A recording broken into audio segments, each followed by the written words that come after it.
tour in Japan for the first time. I went to Harajuku, the district. It's basically a district in Harajuku. It's called Harajuku. And I was like, oh my gosh, I was supposed to be Japanese. What's going on?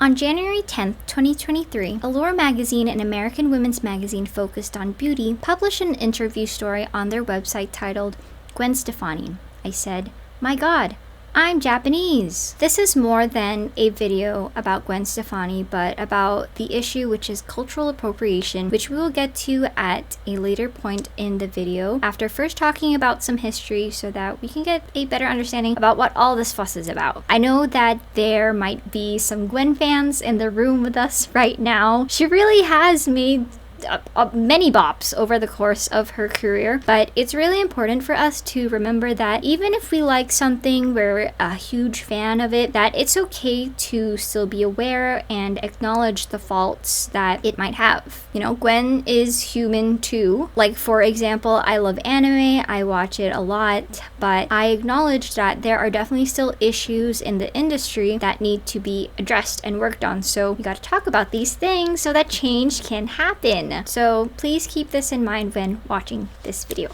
Thank you. Gwen Stefani is a 53-year-old American singer, songwriter, fashion designer, and founder of GXVE Beauty, pronounced Give, born in Anaheim, California to Italian-American Dennis and Irish-American Patty. Gwen is the co-founder, lead vocalist, and the primary songwriter of the band No Doubt. You might have heard of their hits such as Just a Girl or Don't Speak, but during the band's hiatus, Gwen embarked on a solo pop career in 2004, releasing her debut album, Love, Angel, Music, Baby, or which was a critical and commercial success. This was the album that spawned the single Hollaback Girl, which reached #1 on the Billboard Hot 100 chart, while also becoming the first US download to sell 1 million copies. During this time, Gwen launched a fashion label named Lamb after stylist Andrea Lieberman introduced her to haute couture clothing. The line takes influence from a variety of fashions such as Guatemalan, Japanese, and Jamaican styles. In June 2005, she expanded it with the less expensive Harajuku Lovers line, which Gwen referred to as a glorified merchandise line, and in late 2006, she released a limited edition line of dolls called Love, Angel, Music, Baby Fashion Dolls, which are inspired by the clothes Stefani and the quote-unquote Harajuku Girls wore while touring for the album. In late 2007, a perfume called Elle was launched, and then in September of 2008, the Harajuku Lovers fragrance line was released. If you grew up in the late 2000s, you might have remembered seeing these while shopping at the mall. For some people, it might have been how you first found out about Harajuku fashion and culture. The fragrance line started out with 5 different fragrances based on the 4 Harajuku Girls and Gwen Stefani herself, called Love, Lil Angel, Music, Baby, and G for Gwen. From there, the fragrance line grew, and now Fragrantica.com, an online encyclopedia of perfumes, has 28 different Harajuku Lovers perfumes listed. And then in 2014, Stefani announced the production of an animated series about her and the Harajuku Girls called Cuckoo Harajuku, which is a show that features herself, Love, Angel, Music, and Baby as the band HJ5, who fight evil whilst trying to pursue their music career. But a really important question is, who were Gwen Stefani's Harajuku Girls? So, the Harajuku Girls are 4 Japanese and Japanese American backup dancers who were originally hired in 2004 for the promotion of the debut solo album Lamb, Love, Angel, Music, Baby, and were featured in Gwen Stefani's stage shows and music videos. They also acted as an entourage at her public appearances, but they would mostly be silent and not say a single word. Gwen appeared on Friday Night with Jonathan Ross and introduced the dancers as her imaginary friends. Maya Chino, who was Love, grew up in Tokyo, Japan. She started out doing ballet and tap dance when she was just 3 years old. She studied ballet for 8 years at Yuriko Kawaguchi School of Ballet and Matsuyama Ballet Academy. She really wanted to enroll for a ballet course in the US as well as to study English, and her dance skills allowed her to enter that school, but her academy record was poor, so unfortunately she failed and eventually lost her enthusiasm for ballet. However, that is when she fell head over heels in love with hip-hop dance and instead decided to become a hip-hop dancer. She went on to collaborate with artists such as Boa, Korakumi, and Amuro Namie. It was during the summer of 2004 that she landed the principal role as Love for Gwen Stefani's Harajuku Girls. In an interview she did during this time, Maya says, "I had never been conscious of being Japanese, but in Gwen World, I had to be aware of my nationality. It was great. I can express my background through hip-hop dance, which I love most in my life." Maya has also worked with other artists like T-Pain, the Black Eyed Peas, Chris Brown, and award shows like the Grammys. She later went on to teach hip-hop lessons to kids at an academy called Hori Pro Music Academy and is one of the head instructors/choreographers for the Academy's hip-hop team Rise. You can keep up with Maya's current work and life on her Instagram page at Maya World. Jennifer, or Jenny Kita, who was Angel, is a fourth-generation Japanese American from Torrance in Los Angeles County. She has a similar history to Maya, where she started dancing ballet and tap when she was 3 and then started dancing hip-hop after moving to San Diego and dancing for a performing hip-hop crew. Jenny's big break came when she appeared in Britney Spears' Pepsi ad campaign in 2001, which was broadcast on television during the commercial break at the Academy Awards. In an interview she did during her time as Angel in the Harajuku Girls, she said that one reason why she was cast as Angel is because she's from the City of Angels, Los Angeles, and that one of her favorite parts about living in Gwen Stefani's fantasy world is that she's surrounded by these 3 Japanese girls who are teaching her so much about her Japanese heritage. When they first started, Jenny couldn't speak a lick of Japanese, but Maya Love, Reno Music, and Maiko Baby would often speak Japanese to each other, which is how Jenny would start picking up the language. She even got to visit Japan for the very first time while touring with Gwen Stefani. Other than Gwen, Jenny has done a ton of work with artists such as Madonna, Snoop Dogg, Missy Elliott, Big Time Rush, and the Korean pop icon Psy. While she continues to work in the entertainment industry, she is also the co-founder/president of the non-profit organization Creativity Heals, which is dedicated to providing creative outlets through art, music, dance, and movement for traumatized and troubled youth. Jenny is now a yoga/dance instructor, and you can keep up with her on Instagram at Jenny_Kita. Rino Nakasone, who was music, was born in Naha, capital of Okinawa Prefecture in Japan. She became interested in dance after watching music videos by Michael Jackson and Janet Jackson and mimicking their moves. At the age of 19, she went to LA to study dance, and just after her visa expired, she got a job as a backup dancer for Janet Jackson. Other than Janet and Gwen, she got to work with artists like Britney Spears, Justin Bieber, Rihanna, and in 2009, her dance crew Beat Freaks finished in second place on America's Best Dance Crew. Reno started her career as a choreographer in 2008 with K-pop boy group SHINee's debut song Replay. From there, she created the choreography for hits such as SHINee's Lucifer, Girls' Generation's Genie, Super Junior's No Other, FX's New ABO, Red Velvet's Rookie, NCT 127's Chain, and even AKB48's Gingham Check. In 2014, Reno began to work as artistic director to create some of their concerts. She also started pursuing acting and became one of the judges for X Factor Okinawa in 2013 and was one of the dance trainers for the reality TV competition Produce 101 Japan Season 2. She won International Choreographer of the Year at the World of Dance Industry Awards in 2016. You can keep up with Reno on Instagram at Rin Okinawa.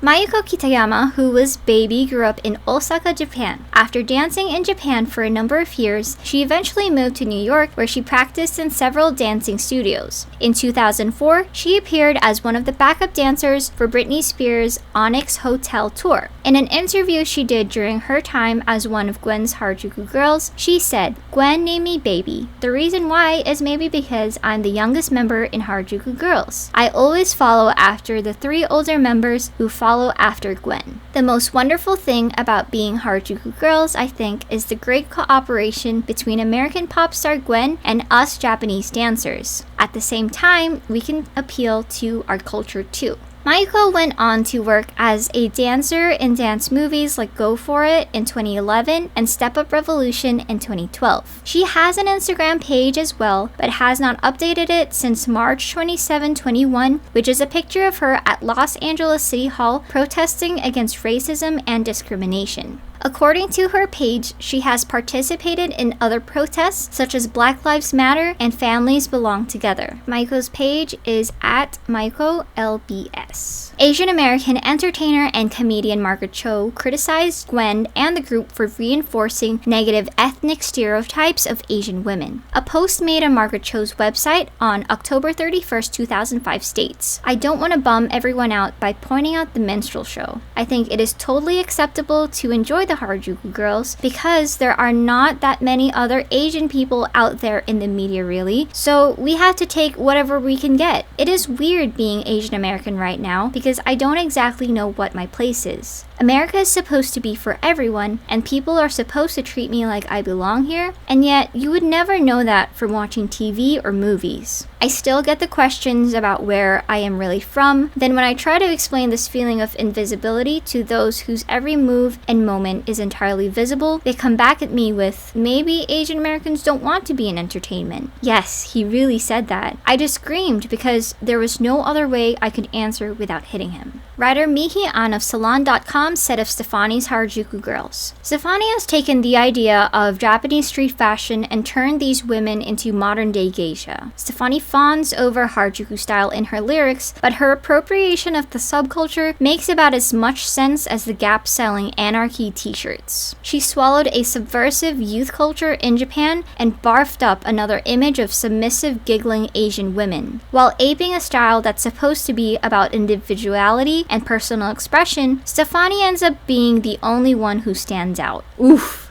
Oof! The backlash against them has been consistent ever since. Gwen to this day disagrees. Rina Nakasone, who is music, responded that Gwen Stefani was inspired by Japanese fashion culture and that she felt honored to have been in the group. Maya Chino, who is Love, recently made 2 posts on her Instagram page reminiscing about their Harajuku Girl days after reading recent articles about Gwen and how it brings back so many good memories. Speaking of recent articles about Gwen though, let's go back to that Allure magazine interview story that I mentioned in the beginning of this video. It starts off by talking about how Gwen Stefani has been many people over the last 2 decades with her baby blue hair in Bindi's era, ska era with her platinum blonde hair, bikini top, and cargo pants, and her Harajuku era, which you can see in her 2021 music video, Let Me Reintroduce Myself. Interestingly enough, Music, aka Rino Nakasone, and Angel, while dressed up as Love and Baby, so they weren't dressed up as their own characters, they appeared in the music video as well. Since Allure is a beauty magazine, the story goes on to talk about Gwen launching Give Beauty, a vegan line that features her signature red lip color, as well as her platinum hair, which is one of the only near constants in her aesthetic history. And then going on to say that Give isn't Gwen's first beauty brand because she had her Harajuku Lovers fragrance line, which gained industry recognition, and magazines like Allure covered them extensively.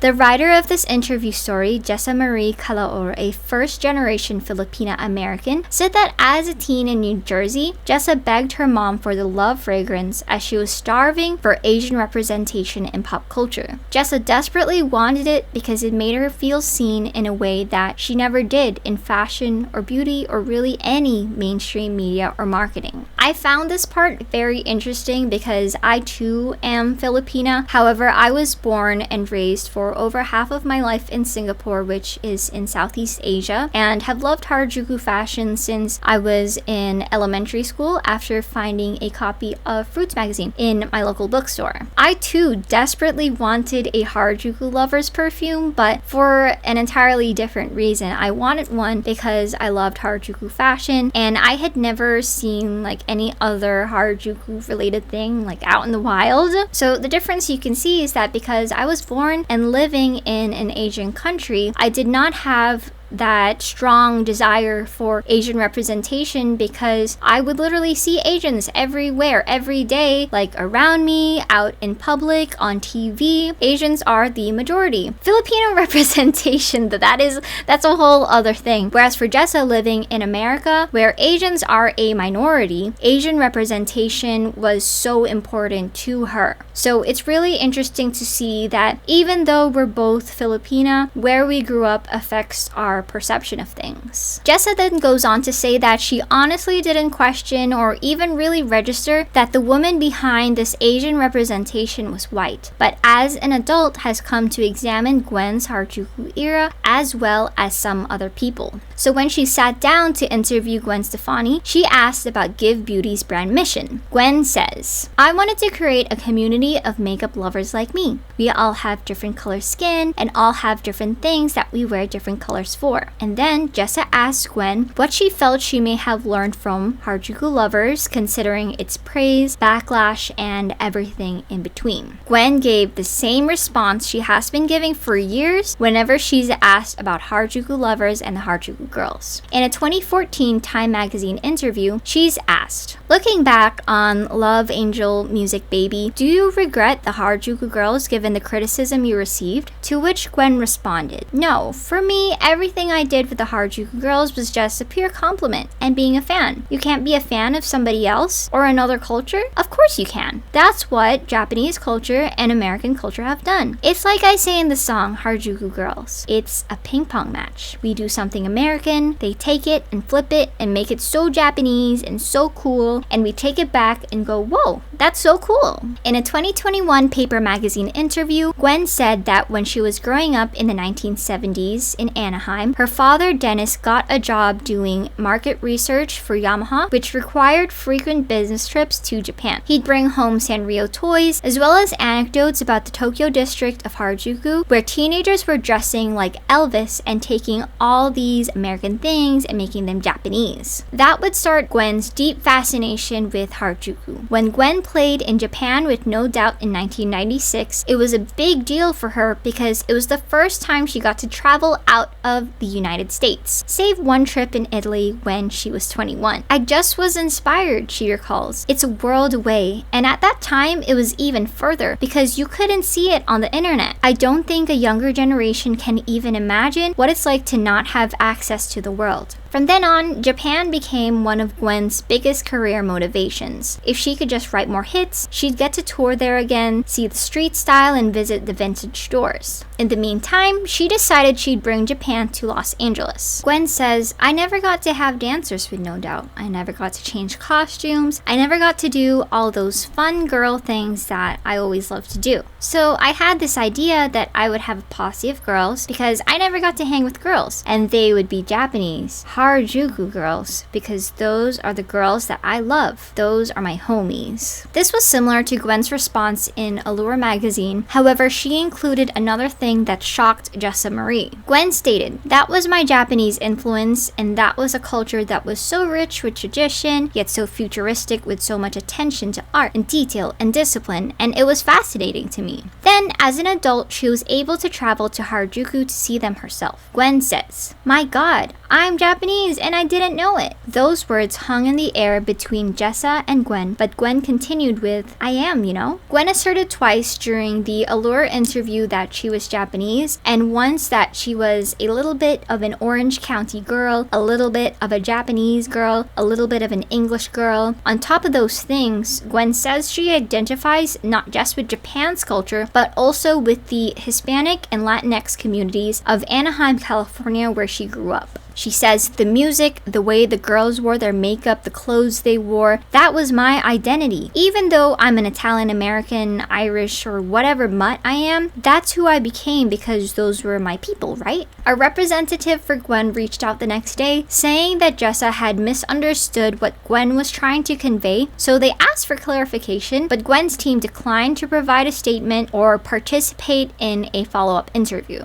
Jessa believes that Gwen was not trying to be malicious or hurtful in making those statements, but words don't have to be hostile in their intent in order to potentially cause harm. Before we explore what kind of harm cultural appropriation can do, we first need to understand the difference between cultural appropriation and appreciation. Cultural appropriation happens when a dominant culture or members of a majority group, so these are the most visible and accepted culture within a particular society, they have more privilege. So it's when these people take things from another culture that is experiencing oppression. And oppression describes repeated and prolonged discrimination. So racism, homophobia, sexism, these are all forms of oppression. So people who experience these things, they are the oppressed. They are the oppressed because they're experiencing oppression. And these dominant/members of the majority group, the appropriators, when they take the other group's culture, they do it in an exploitative, disrespectful, or stereotypical way. There's often a performative aspect with little substance behind it, and they use it for their own benefit, oftentimes socially or financially, without fully understanding or caring about the cultural significance of what is being appropriated. Appropriation can also happen when a member of a majority group adopts something from a minority culture or the oppressed without any consequences, and while all of this is happening, the minority culture or the oppressed gets backlash for the very same cultural element that they took. So, for an example of this backlash, there is a long history of black hair being considered inherently unprofessional, and in some outdated employee handbooks, they will say that certain textures and styles closely associated with black hair is unacceptable for the workplace, which then led to a growing number of states in the US to pass laws that ban natural hair discrimination. Another example is when Kylie Jenner was credited with starting an edgy new hair trend, while black actress Zendaya faced criticism for wearing her hair the same way. What's interesting about this is that Zendaya's natural hair was seen as negative, but Kylie was given credit for taking something that wasn't hers. A big part of cultural appropriation is the imbalance of power between the appropriator and appropriated. So context is always very important. On the other hand, though, cultural appreciation is when you sincerely seek to learn about or explore a different culture. You learn, you listen, you strive to understand and get a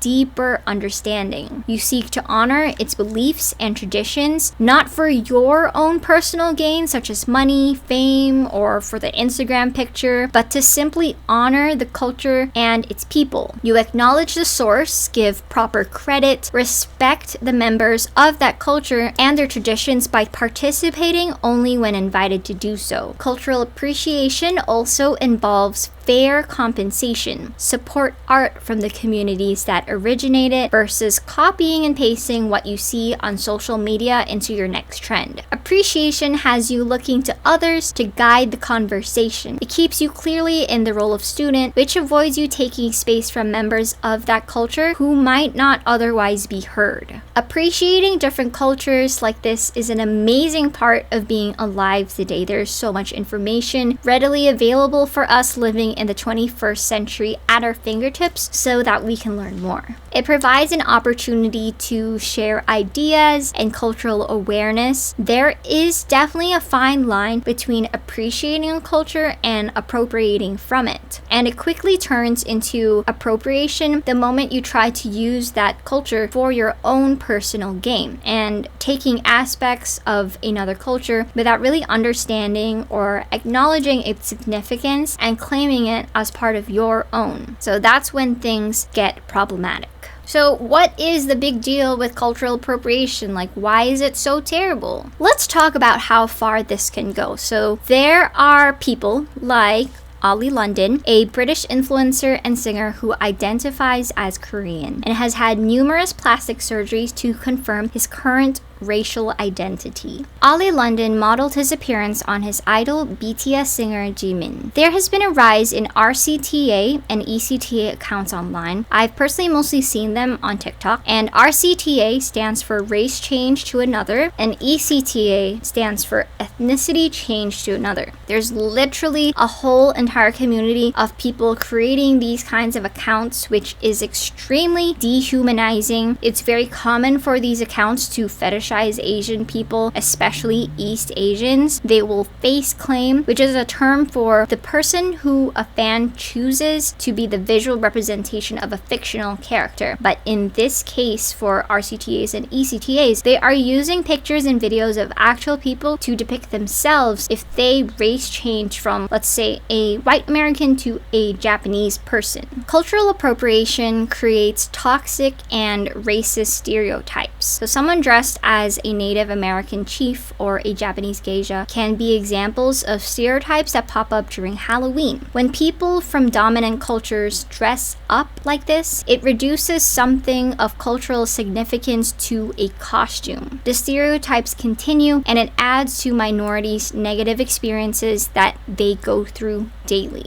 Like in the Allure interview, talking about the rise in AAPI, Asian American and Pacific Islander hate, especially after the pandemic. Jessa Marie has been called racial slurs because of her experience and feared for her father's safety as he traveled with her on New York City subways, and boiled with anger as grandparents were being attacked and killed because they were Asian. Being able to claim to be a part of another culture's vibrant, creative community, but also avoid the bad parts, can be offensive and hurtful. Cultural appropriation is disrespectful and can even normalize the idea that some cultures are inherently superior to others. It is exploitative and robs oppressed groups of the credit they deserve, and often the capital owed to them as well. Going back to Gwen's Harajuku lovers, for example, it's critical to consider the commercial aspect. So Forbes magazine reported that Gwen earned $27 million between June 2007 to June 2008 for her tour, fashion line, and commercials, making her the world's 10th highest paid music personality at the time.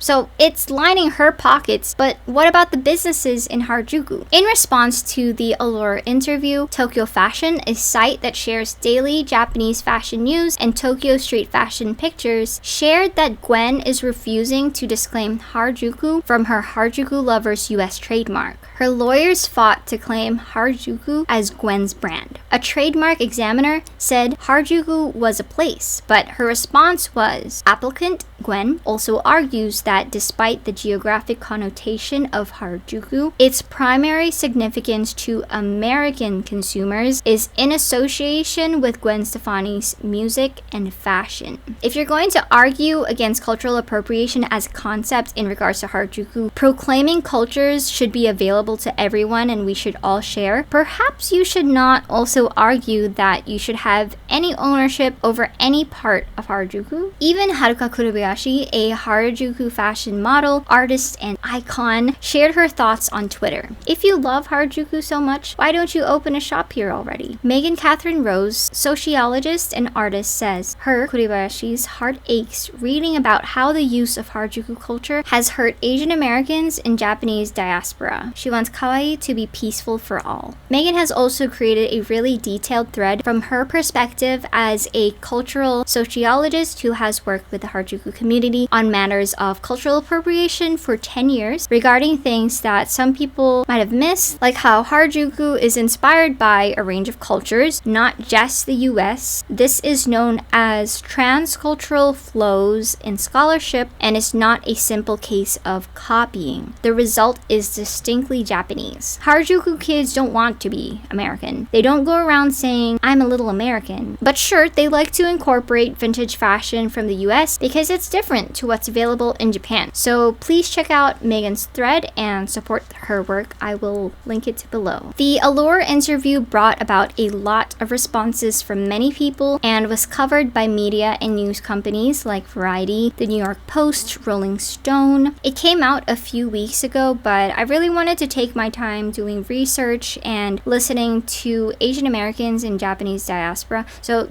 the word diaspora, it describes people who left their home country, sometimes involuntarily, to foreign countries around the world. So I would like to highlight some of them right now. Erika Kanesaka, writer and assistant professor, says, "It is disappointing that Gwen Stefani is choosing to double down on her Orientalism in 2023. I remember how uncomfortable her Harajuku Girls era made me almost 20 years ago, but it wasn't easy to share those feelings pre-social media. At the heart of these types of attitudes that a white American woman can just elect to be Japanese is a failure to recognize Japan as a real place and Japanese people as real people. The idea that her relationship to Japanese culture is innocent because it is based on attraction is a perfect representation of racist love." Jen Sukfong Lee, author of Superfan, a book on Asian women, identity, and pop culture representation, says, "The article points out that she has remained silent during this time of anti-Asian violence.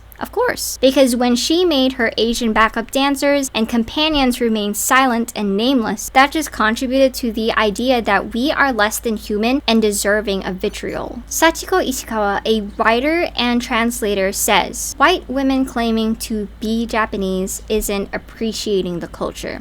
It's appropriating it. You can appreciate Japanese culture by learning the language, the history, the customs, and by actually listening to its people. Her claim that I'm Japanese and I didn't know it is harmful. Japanese isn't a mask that you can put on and take off. It's not a trend and it's not a fashion. As someone who grew up in a white community at an era where manga and anime was booming, my identity was whitewashed. No, but what's your real name? Is something I've been asked too many times to count. These offhanded statements harm Japanese diaspora in particular. How often were we rejected for being Japanese, bullied and mocked, told to go back to our country? Pro tip, if you feel an affinity with Japan, you live here, love the country and the culture, you have a family here, your whole life is currently here, but you don't know how to express that without being a Stefani stan, say, Japan is my home." Keilani Juanita, an illustrator, says, "As someone black and Filipina, I've always been in shock about the nuanced layers of appropriation in her branding. Like when she hired Japanese ladies to stand behind her in braids, afro, black street fashion, and noticeably tanner skin. I blinked in Blasian disbelief." Harajuku in Japanese culture is not the only culture that Gwen has appropriated over the years. My video focused mainly on Harajuku, but I recommend checking out this video by Fashion Mentor titled "All the Times Gwen Stefani Appropriated Other Cultures' Fashion," and For Harriet's video titled "My Fave is Problematic,